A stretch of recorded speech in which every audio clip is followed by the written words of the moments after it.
నిదురలో నీ కల చూసి తుళ్ళిపడిన ఎదకి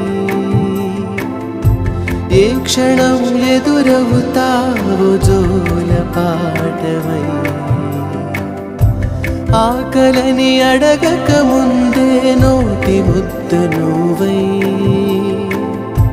ఏ కథలు వినిపిస్తావో జాబిలం